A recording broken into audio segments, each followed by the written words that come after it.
and welcome to ERP Radio, your recovery resource. Today we're going to be discussing drugs in the Olympics.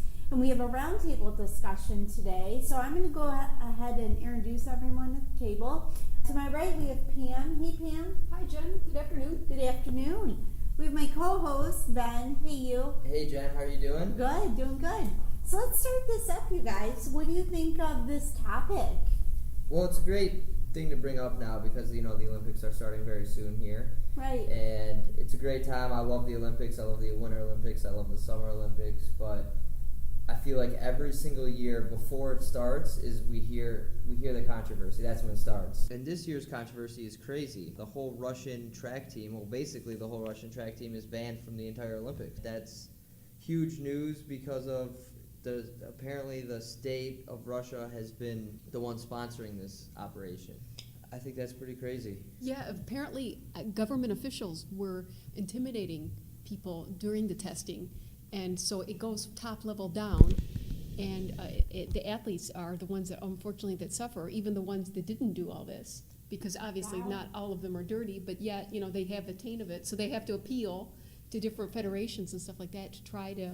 I think they're able maybe to reinstate them if they get this approval, but the Olympics are coming up early August, so the clock is ticking on them. Yeah, and also the people who did the whole whistleblowing of the operation, they had to flee the country.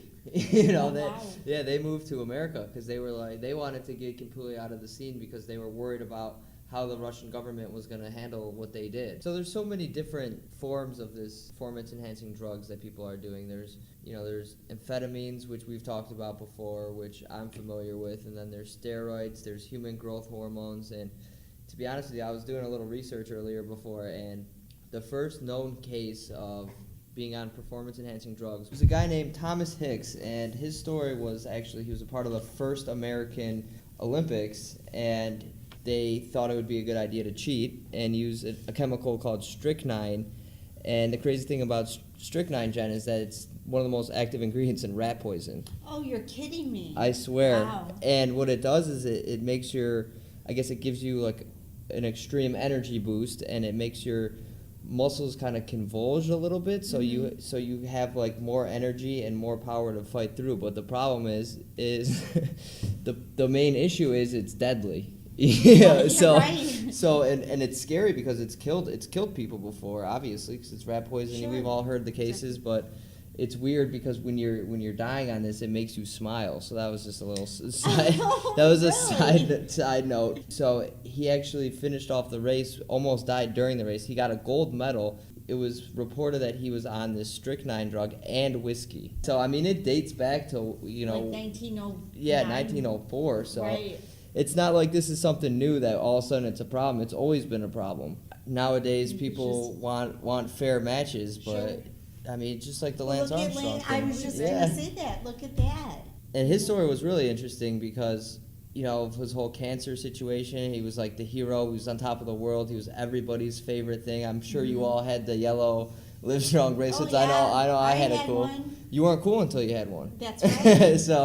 And then all of a sudden, we find out he's like the biggest cheater of all times, and he's going to live the rest of his life in courtrooms battling this. We hear about these performance-enhancing drugs being taken by athletes of, Pam, you brought up baseball players earlier. Mark McGwire and Sammy Sosa and Roger Clemens, and not only is it affecting the present, but the future. In the Olympics, if they have tests that are positive, they might not be able to compete in the future Olympics. That's right. And the baseball players, these people have Hall of Fame careers, but they probably aren't going to the Hall of Fame because they use these drugs. And there's a big debate whether these people should go to the Hall of Fame and what's going to happen to their legacies, like Lance Armstrong and these baseball players and these Olympic athletes too. Well, I thank you, my dream team, for discussing this topic. And for those of you out there who is suffering from addiction or has a loved one that's suffering from addiction, please feel free to call our counselors. We're available 24/7.